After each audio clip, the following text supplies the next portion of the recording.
How much money I made last week from side hustles as a full-time stay-at-home mom. And before we get into last week's numbers, can we just talk about how January is the longest, worst month of the year between my kids being sick and me, if you can't tell, them being out from school for bad weather, my husband traveling for work. I know I'm not the only one that feels this, but it just feels like it has been the longest month, but yet I have gotten nothing done. Couple weeks ago I shared how it was my lowest week.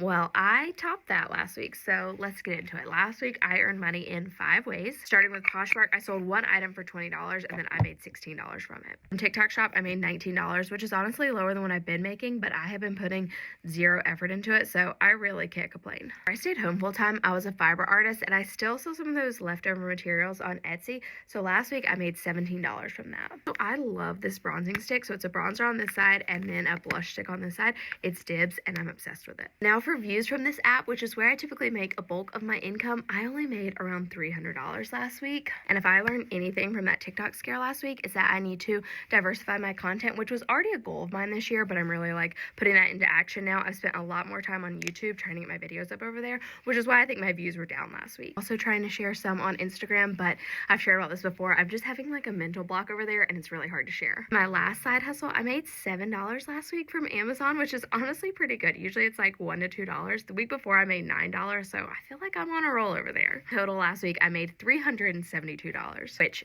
if you've been following along, you know my goal is to make $50,000 this year, and that is not cutting it. I need to make like $900 and some a week, so I'm gonna have to step it up. These side hustles really go up and down for me. I knew that all months wouldn't really be equal and that January would be a really slow month for me, mostly because it's our Airbnb season's low month, and I do earn a bulk of my side hustle money from Airbnb, but also a lot of my content comes from there, so I knew it would be slow, but at the end of the month, I'm gonna share just how far off I am from reaching my goal. So make sure you come back for that video.